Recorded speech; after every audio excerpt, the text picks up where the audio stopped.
Welcome back, everybody, to another episode of My Name is Dad. I am in studio by myself, but I still have Brody's picks. But before we get started, let's talk about the sponsor, Point B Grading and Turfgrass Maintenance LLC in the Phoenix metro area. It's coming up on the busy season. Everyone's trying to get their baseball and softball infields ready for the next spring season. This is the time to do it over the winter to get all that maintenance done. So when your players show up, they are ready to go. They're ready to practice. They're ready to play games on a smooth, level playing field. So hit me up at pointbgrading@gmail.com and check out the website, pointbgrading.com. All right, as we get going here, I know Brody is not here, but Brody had his football banquet. Brody plays JV football at his high school. He's a freshman.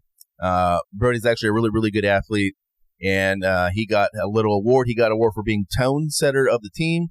Because Brody, he was playing fullback, or they call it on his team, they call it B-back. He can play linebacker and stuff.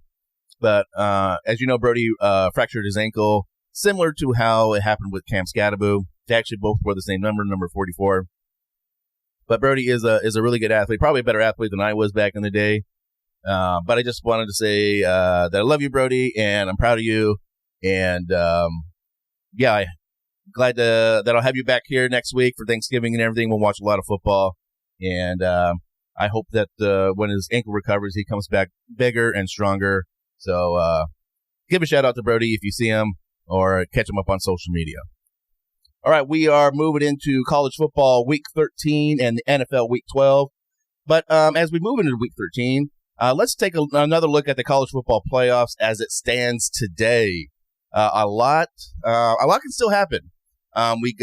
This is kind of the week where the SEC plays all of their cupcakes.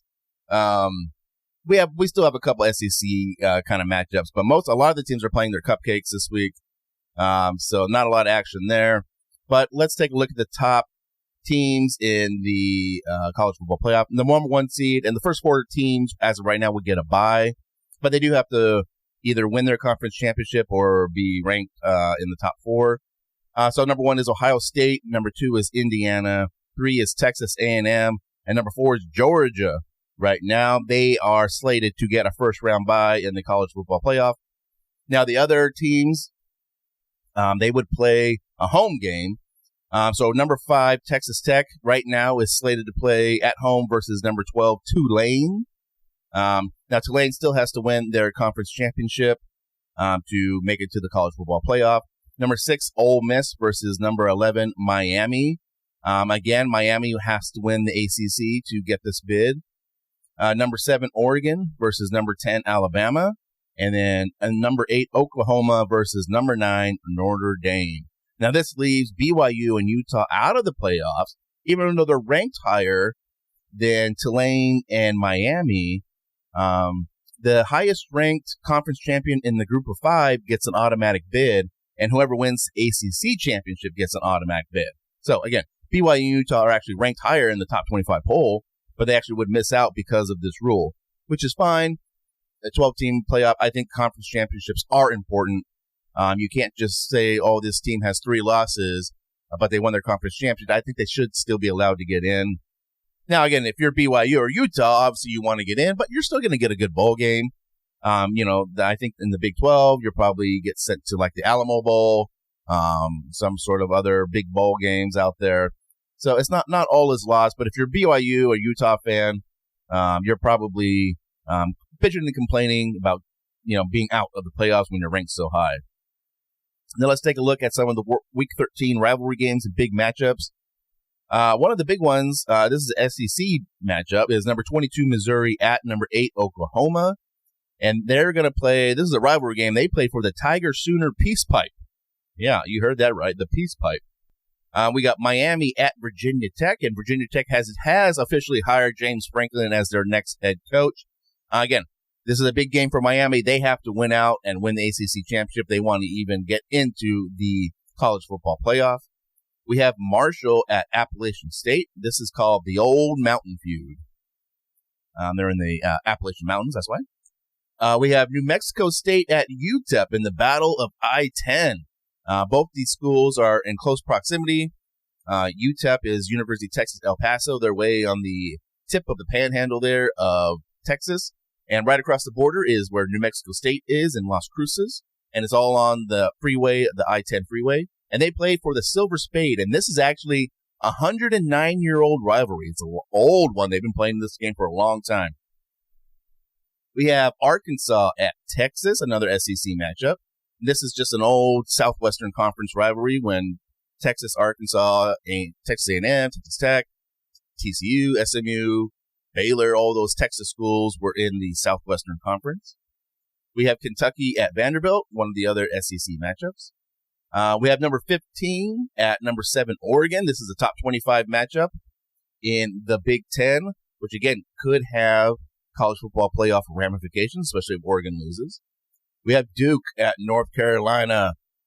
This is obviously one of the biggest college basketball rivalries, but it's still a rivalry in college football, and they play for the Victory Bell. We have Tennessee at Florida, another SEC rivalry game. And Cal at Stanford in the big game. That's what they call it, the big game. And they play, I think it's called they play for the Axe. I think it's called the Stanford Axe. But if you remember, this rivalry game is the one where they have the famous video of the band running on the field.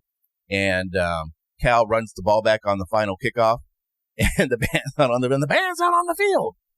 That's this rivalry game. That's where that game happened. All right. Now let's take a look at some cover straight dogs, and I have Brody's picks here. Brody's first cover pick is USC plus 10 at Oregon. So Brody thinks that USC is going to give Oregon a run for their money. My cover pick, I have Houston minus 1.5 versus TCU. Houston still has some slight hopes of making to the Big 12 championship game, so they got to win this game. TCU's been kind of up and down. Houston's a good team, so I will take Houston minus 1.5, and they are at home too. Brody's straight pick is Arizona versus Baylor. Arizona's been playing well lately. Baylor, again, like a little bit like TCU, kind of up and down. You never know what team's going to show up, but Arizona has been playing well lately, so I like that pick. My straight pick, I'm going to take the Duke Blue Devils at North Carolina to win the Victory Bell. I was like, I'm going to pick one of these rivalry games for my straight pick. So let's take Duke. I think they're favored. Bill Belichick in North Carolina, this team's not very good this year. I imagine they're going to get better once, Bill gets another year of recruiting and transfer portal stuff. But this one, I'll take Duke. Duke's a pretty good team. Brody's dog pick, he's taking TCU plus 1.5 at Houston, where I had Houston minus 1.5. So this is when we're on opposite sides. Brody must like TCU.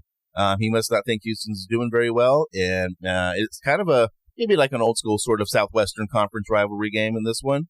But he likes TCU. I like Houston. We'll see how that one works out. And then my dog pick, I actually have USC plus 9.5. I got it at 9.5. Brody got it at 10. But USC plus 9.5 at Oregon. I kind of want USC to win. I kind of want Oregon to kind of get kicked out of the college football playoff. That'd be nice. Anything that helps Texas Tech, that's something that I want. All right, let's move on to the NFL. And as we come out of Week 11, I think we're definitely starting to see the playoff picture a little more clearer. There's definitely a divide amongst the playoff contenders and the non-contenders. Those teams are becoming more and more obvious.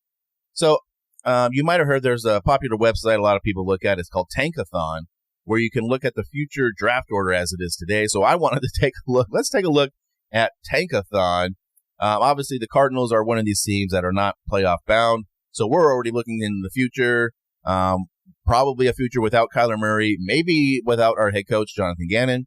But let's take a look at where their draft pick will be, and we'll take a look at some of the other teams on this list, too. So the number one pick right now is Tennessee. They are 1-9. They had a number one pick last year. They took Cam Ward. So they'll probably take some sort of defensive guy or something like that. Or maybe they'll trade out of that pick. Number two, as of right now, is the New York Football Giants. They are 2-9. They have a quarterback they got last year, Jackson Dart. He's hurt right now, they got Cam Scattaboo. So again, I'm not sure what they'll do. They could trade down again. But New York Giants are sitting at the number 2 pick in the draft right now. Number 3 is the Cleveland Browns. They're 2-8. They are starting Shedeur Sanders this week. So I don't know. We'll see how that goes. After a whole good week of practice, taking starter reps at practice, Shedeur Sanders gets his chance for a 2-8 Cleveland Browns team. The number 4 pick is the New Orleans Saints. They are 2-8. They did take a quarterback last year, Tyler Shuck, and Tyler Shuck sucks. So this is probably the first team that's really looking to draft a quarterback in the NFL draft. The next one is the New York Jets. They're at the 5 pick. They are also 2-8. We have quite a few teams at 2-8, and the Giants are 2-9, but they might be on a bye this week. But the Jets are definitely probably looking for a quarterback. Even though I like Tyrod Taylor, but Justin Fields, he's just not doing it. The Jets are the Jets. You know, they're always going to be picking in the top 10. The number 6 pick is the Las Vegas Raiders. They are 2-8. Again, this is another team that could be looking for a quarterback. I kind of think that maybe Kyler Murray could be a really good fit for the Raiders. Pete Carroll is the head coach, and he coached in the Seattle Seahawks for a long time with Russell Wilson, who is also not a tall quarterback. I think he's 5'10". Kyler Murray, I believe, is 5'8". And a mobile quarterback. Russell Wilson was also known for scrambling and doing that stuff. So I don't know. I kind of think Kyler Murray's best bet is to end up in Las Vegas with the Raiders and see what he can do there. Everyone is also talking about the Jets, maybe taking a look at Kyler Murray. But I think the Raiders is the best landing spot for him. Number 7 is the Washington Commanders. They are 3-8. They're probably taking a bye week here sometime soon. They're at 3-8. That's the 7th spot. And again, they have Jaden Daniels. I don't know if they'll be looking for a quarterback, but probably not. The 8th pick is the Atlanta Falcons, which is actually, they traded it away. So this is actually the Los Angeles Rams pick. But the Falcons are 3-7, so as of right now, the Rams would have the 8th pick in the draft. Number 9 is the Cincinnati Bengals. They're 3-7. They have Joe Burrow, so they will not be looking for a quarterback. Number 10 pick is the Arizona Cardinals at 3-7. This team is just on a downward spiral. It's going to be pretty much probably a rebuild, maybe on the offensive side, especially quarterback, maybe head coach. Offense coordinator, general manager, all this stuff could happen. We'll see how it goes. But Arizona Cardinals are at the 10th pick. Miami Dolphins are at 11. They're 4-7. Minnesota Vikings 4-6 are at 12. Dallas Cowboys 4-5-1 at 13. And then we kind of get more into the 5-5 teams: Ravens, Chiefs, Panthers, who are all still in the playoff hunt. So as of right now, that is where the draft order stands. Again, there's still quite a few more games to go. We haven't even hit Thanksgiving yet. So we got about at least a month and a half probably of football still left to play. Again, we're only, week 12 of the NFL season of 17, 18 weeks. So we got a few more games to go. We'll see how this shakes out. Who is playing, which one of these teams in the top 10, top 12 are still playing to win games, and who is tanking and going to get a better draft pick in the tankathon. So then I have another couple of notes here. We're talking about the NFL draft order, but I looked it up, is that 70% of first-round picks between 2000 and 2019 became full-time starters. So obviously that's probably most of that 30% are people who screwed up, got arrested, or got some sort of injury, or just straight up a bust. But it says 53% of first-round picks sign a second contract with their original team. So normally, I believe when you're a first-round pick, you get a 4-year contract. And then a lot of times if you do well, you'll get re-signed to that team. But if they aren't too happy with you or they were expecting more, they'll let you go to free agency and sign with that team. So about 53% first-round picks sign a second contract with their original team. And I think that's more of the true success rate. So we're looking at about 53% success rate on first-round picks. So even still, like I've talked to Brody about this, I'm not the biggest fan on, if you want a certain player and you're sold on a certain player in the draft, just trade for him. Trade those picks away. What does it matter? We already have, I mentioned the Falcons have traded away their first-round pick to the Rams. Jacksonville traded their first-round pick to the Browns. Green Bay traded a first-round pick to the Cowboys. The Colts traded a first-round pick to the Jets. So there's already 4 traded first-round picks this year, and we haven't even hit the offseason. So, again, if you're sold on a player, I think go trade for it. Again, I don't think these teams should be tanking. I think you should always be trying to win, especially if you're a player on one of these teams. You could have a couple good weeks that could get you another contract. The NFL is absolutely brutal with player retention, and you never know when someone's going to get injured. You never know if you're the one that's going to get injured. So every game that you get to play is a paycheck, and I don't think players, normally will give up on a season. But I think there's different levels of effort, I think, too, especially if you're on a 1-9 Titans team. You may be playing for a contract next year, but you know that you're not even sniffing the playoffs. So, all right. Well, let's move on to our cover straight dog picks, and starting with Mr. Brody Benson. He has for his cover, he's got the Lions minus 10.5 versus the Giants. The Giants are in shambles. They fired their coach. Jackson Dart's injured. Scadaboo's injured. Malik Neighbors, I believe, is injured. They've lost their whole offense. And they looked like they were going to be a pretty good team this year, but everything just kind of fell apart. So Brody likes the Lions minus 10.5 to just steamroll the Giants. My cover pick, I'm going to take the New Orleans Saints minus 2 versus the Falcons. On the Falcons starting quarterback, Michael Penix Jr., he blew up his knee completely. From what I heard, he needs ACL, MCL, LCL injury, all the CLs in your knee. So the Falcons and Saints are kind of really not playoff teams. So I think the Saints are at home. They're favored by 2 points. I think they can get it done, win by a field goal. Brody's straight pick is the Kansas City Chiefs versus the Colts. The Chiefs need to win. I mean, straight up, the Colts are coming off the bye, so that's a little bit concerning to me. But the Chiefs need to win. They need to win bad, and to stay in this playoff, they're 5-5. I don't know. They got to do something. Maybe the NFL will help them out a little bit. But that's Brody's straight pick, the Chiefs over the Colts.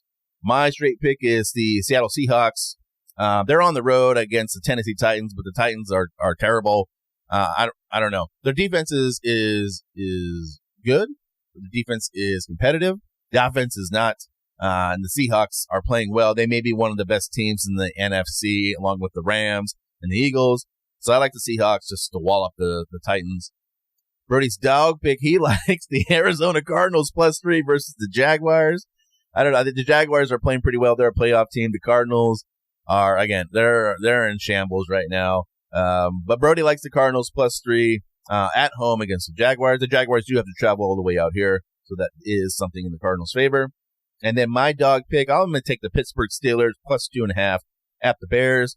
Probably similar field conditions, whether you're in Pittsburgh or Chicago, kind of outdoors, cold, that kind of stuff. It's not the farthest place to travel.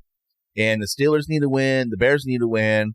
But I think the Steelers can take this one with Aaron Rodgers and Mike Tomlin coming up with a nice scheme to take care of the Bears. Like, the Bears are good, but they are a borderline wild card team, and the Steelers are the same thing. So this should be a nice, good, close game. So I'll take my chances with the Steelers +2.5. All right. Well, that brings us to the end of our episode. And Brody will be back next week. We'll probably have to do it a day early. We'll probably try to get it out on Wednesday with all the Thanksgiving games.